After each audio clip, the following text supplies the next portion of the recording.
webale emirimu gy'okoze wiiki eno yonna okwera nti otuuse wano. Olina okuba nti okoze bingi.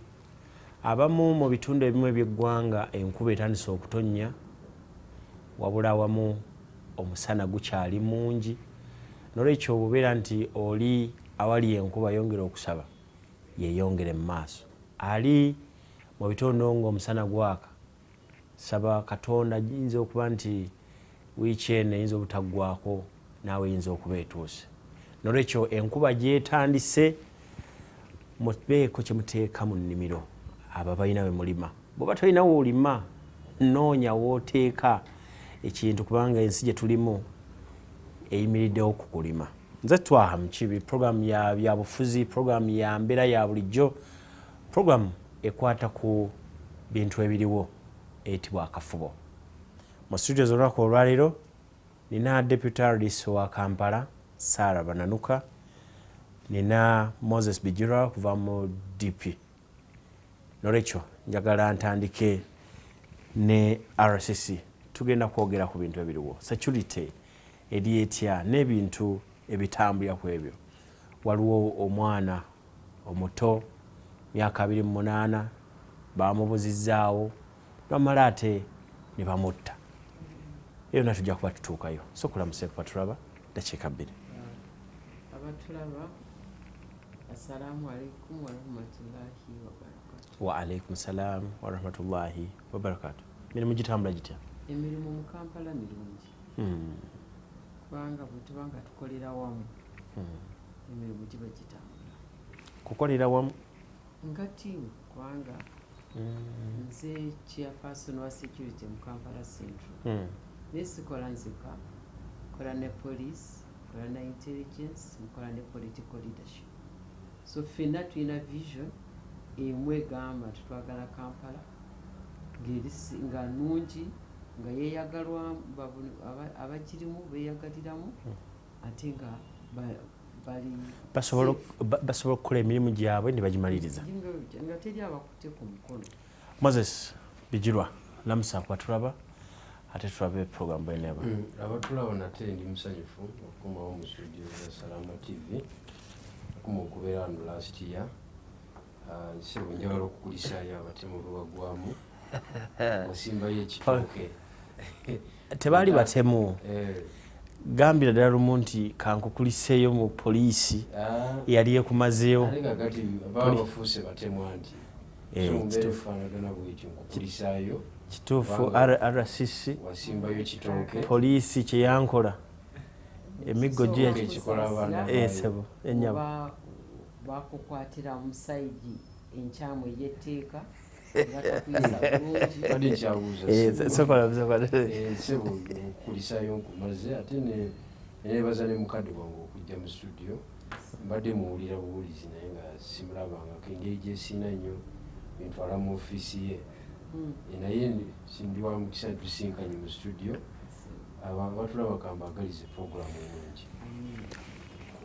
Tuli ku nsonga ya byakwerinda, security. Kubanga ffenna alina bizinesi ennungi n'atalina bizinesi nnungi weetaaga security.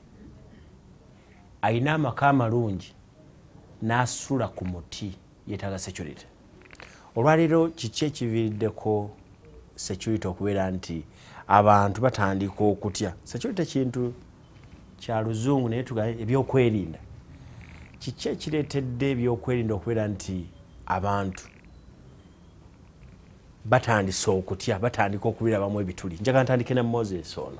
Bijirwa, mu kulaba okukwo ono awambiddwa, waliwo bamusiga nsimbi, kivudde ku ki? Webale nnyo webalire ddala. Kakati mu kibiina mwenva ekya Democratic Party kino kivaamu Ronald Mayinja. Nze atwala ebyokwerinda era nze minisita wa defense and security. Internal affair issues ezo zonna nze azitwala. Kakati ndi muntu mutuufu okubeera wa naddala nga ndi ne chairperson wa Kampala Central wa security nga constitution bwe muwa mandate. Kakati ebyobufuzi mu nsi yonna, I mean ebyokwerinda n'obutebenkevu mu nsi yonna ensi ezaakulaakulana zaabyawula n'ebyobufuzi. Kati bamala okubyawula n'ebyobufuzi nti ab'ebyokwerinda n'ebyobutebenkevu ne intelligence bakola emirimu gyabwe nga tebatataganyizibwa fe ab'ebyobufuzi.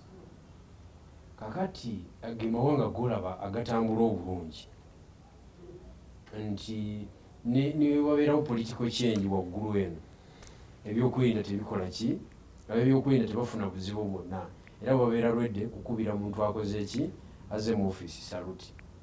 Kati wano mu Uganda tubadde tugezezaako okutambula ebigere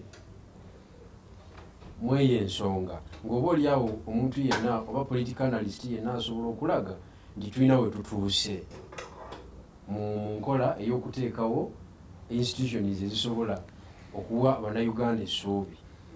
Obuzibu obujjira byebyobufuzi wano mu Uganda. Tukyalemeddwa okwansalinga political question yeva mu bino byonna nti IGP we yajja mu poliisi mu 2005 ng'asikira Katumba Wamala yasanga poliisi ng'erina ekifaananyi ky'eggwanga, ng'erina national character bulungi nnyo.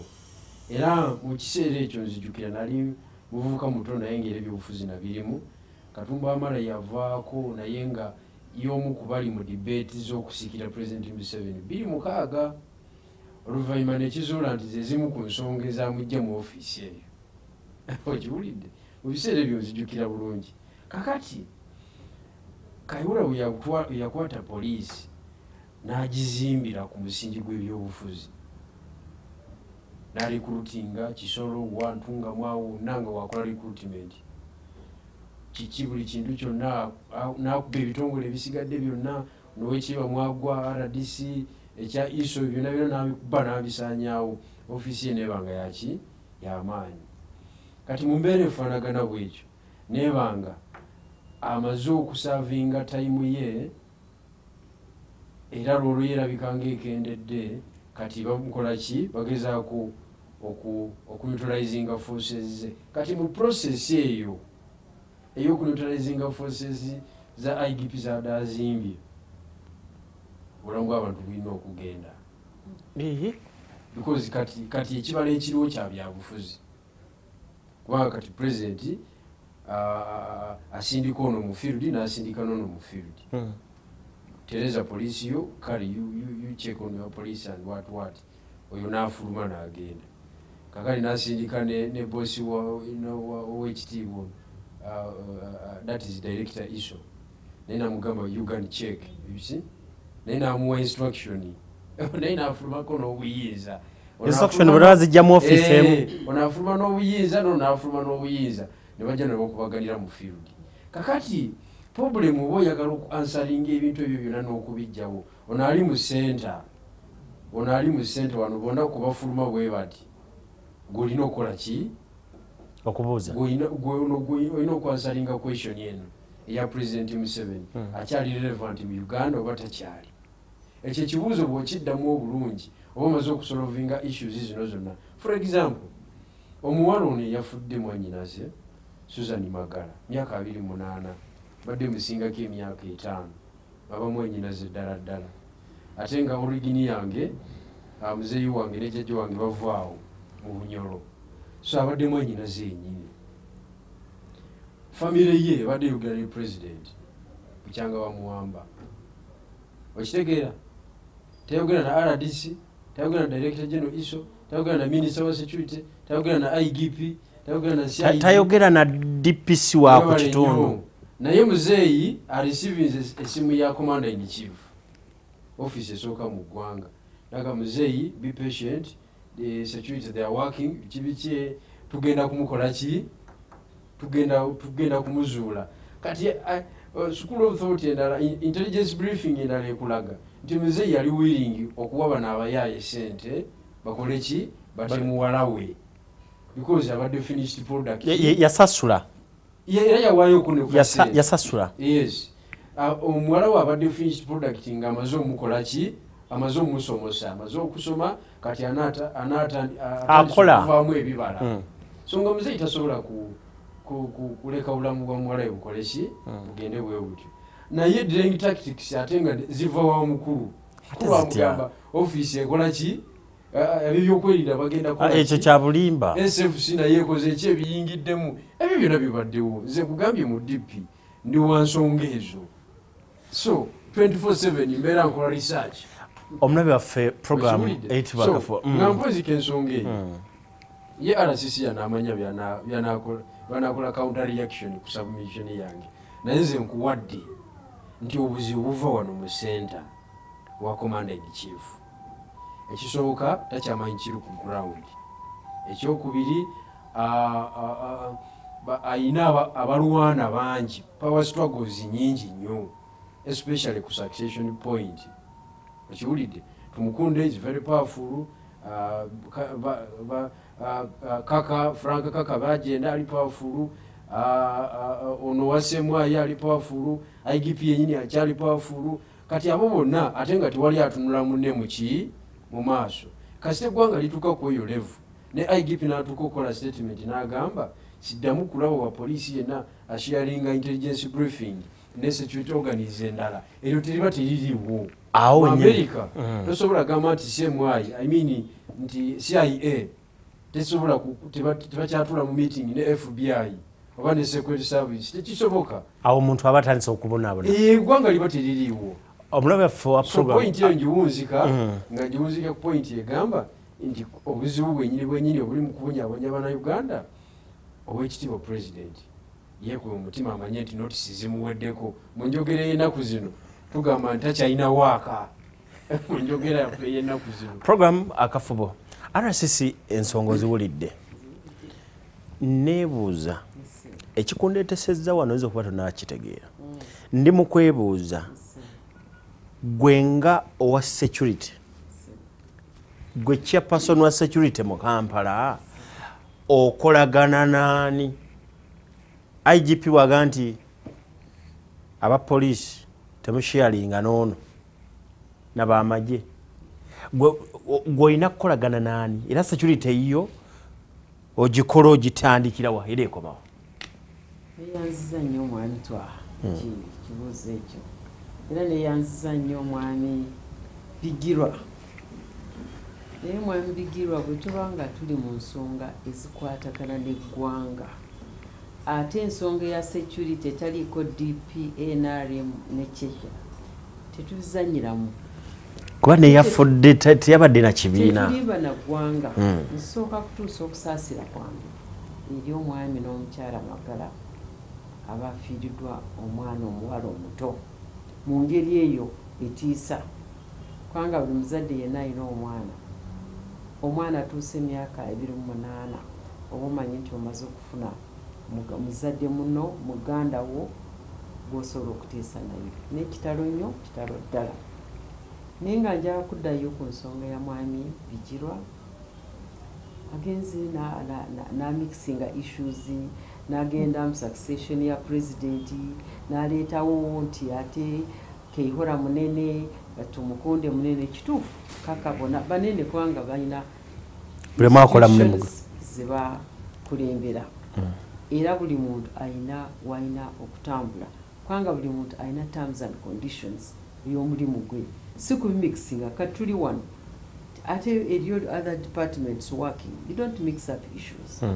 so mu security tuli clear buli muntu alina mandate ye ate buli muntu alina gyalina okutwala information ye eyo eri clear buli muntu amanyi tojja kugenda ku radio n'otandika okwogera ebyama ebya security tojja kusanga muno ku kkubo n'otandika kusharinga byewanoonyerezaako tulina forums tulina wetutuula ne tusharinga nze mu central nze nkulira security DPC ow'ekitundu kati nga nze mu central nina aba DPCs 5 abatuula ku security committee yange diso ye secretary w'olukiiko lwange mu lukiiko olwo tutuulamu ne political heads mayor ali supposed okubeerako town clerk ali supposed okubeerako n'ebitongole ebirala ebya intelligence bituulako ne tusobola okuplaninga nga team nga tetugenda kutunuulira mu politics ono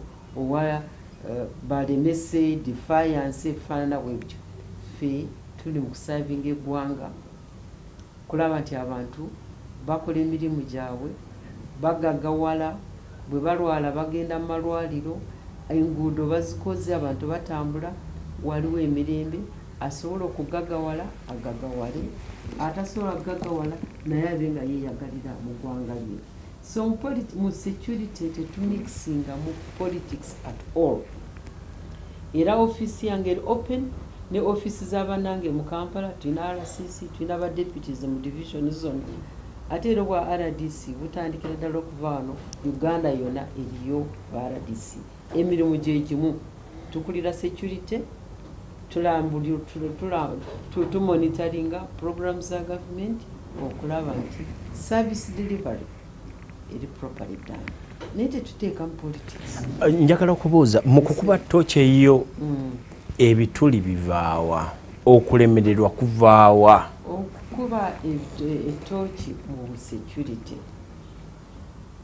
okugamba nti waliwo okulemererwa nze nja nkugambye nti ffe abantu abagukola tuli bantu nga naawe basobola okuwa studio eno omulimu notagukola bulungi naye tojja kugamba nti NBS eremeddwa gwe obunafu bwo ng'omuntu mwami Mukiibi togenda kubuteeka ku NBS kubanga gwe basobola okufulumya ne bayingiza omulala n'akola bulungi NBS negenda mu maaso ng'etambula. Nze ndowooza nti eggwanga lino ate obukulembeze bw'Oweekitiibwa Yoweri Kaguta Museveni bulaze nti omuntu waba asobeza bamukwata ng'omuntu asobeza si institution kubanga institution police esobola kutwandika bannange tupulaninge tugende tubbe gwe omuntu omu gwe twaha Mukiibi ofunako gw'oteesa naye kugende mu bbe timukiteeka mu boardroom ne muteesa ogenda okubba oba okukola ebitaliiyo gweobeera an individual so a government eno individually abantu bahandolinga etaddeko embeera okulaba nti omuntu aba asobeza bamulabe ng'omuntu asobeza era kolebweko ng'omusobeza naye sikugamba nti poliisi tekoze manya iso biremeddwa manya ebyeboogedde abyesaagala nakuddamu tutunuulire abakulembeze baffe ate tubawe respect tutunuulire institutions this government institutions zaali zifudde mwe abakulu abali mu myaka gyange mukimanyi ekyaliwo edda naye kati gavumenti eno efubye okulaba nti ebuildinga institutions naye abakola mu institutions tubajjawo bava mu bantu bava mu bantu ffe abalina obunafu ng'abantu abalina fitina ng'abantu ababbi ng'abantu abatemu ng'abantu fene tulowooza nti kiki kyoyinza okwogera ku ng'omaliriza kiki kyoyinza okwogera ku infights mu security organs ono alwana okuba nti w'amaanyi ono alwana okuba nti alumye ono ekyo sigenda kukyogerako kubanga mu butonde bw'omuntu Katonda gwe yatonda buli muntu aba ayagala yaba agenda kati olaba ono yeeyita minisita waki wa internal affairs n'ebirala bitaddemu yeeyita ateze manyi kubanga ya government in waiting yambuulidde wanze nawulidde bulungi nnyo nga Oweekitiibwa Mao ng'ayogera nti mu myaka 3 oba 4 mu maaso nga DP eri bukulembeze kati emani genda kulina myaka 3 nga gwe minisita wa internal affairs ojja ofuuka minisita olugendo luwanvu abaana bajja kuba nga bazaalibwa abali sharp asale busazi ddiira ddere ajja kuba omudajja eno tujja tutambulira kintu ekirimu omulabe waffe program akafuwa Moses Bijirwa nga tumaliriza kiki kyofunye mu bigambo bya RCC? Ekisooka taking collective responsibility nga muntu yenna ali mu ofiisi bwaba bakama be waggulu tebavunaanyizibwa ku bino ebigenda mu maaso batasobola kucriticizinga mu kiseera olowooza lwaki ekifaananyi kya feriya akijjeeyo n'akizza ku bantu baba bulijjo omubbi ava mu society omukozi omubi ava mu society kiki ekyandibadde ekituufu? Ekikulu omaika ensi yonna kasitetereza enfuga ennungi, good governance. Ensi yonna kasitetereza ekintu ekyo. Ebintu ebimaze okwansalinga ebibuuzo bingi ddala, including discipline, moral values, byonna because abantu baba bakimanyi nti ekintu kikola kitambula. Naye kakati mu kiseera kino waliwo abantu abagamba kati kankubulira ekigambo kiri kimu, emabegaawo abantu baafanga entebe okiwulidde, naye tugenda okukisimaasima munda okusinziira ku intelligence nga kigambibwa nti waliwo omuntu yali asomba emirambo gimala emulago bwagisuula okumpi okumpi n'omukulu wasula newakolera emirimu, naye nga lwaki akikola ekyo alina munne gwakola ki gwakuba mu ekyo. Katulabe ebintu module eyo ebyo mu good governance tebibaawo, ebyo tebibaawo. Kati kiba kikulaga nti tukyali ku stage ey'okulwanagana kwegamba abantu tebanategeera buvunaanyizibwa bwabwe mu ofiisi. Ekisooka tebamanyi lwaki bali mu gavumenti.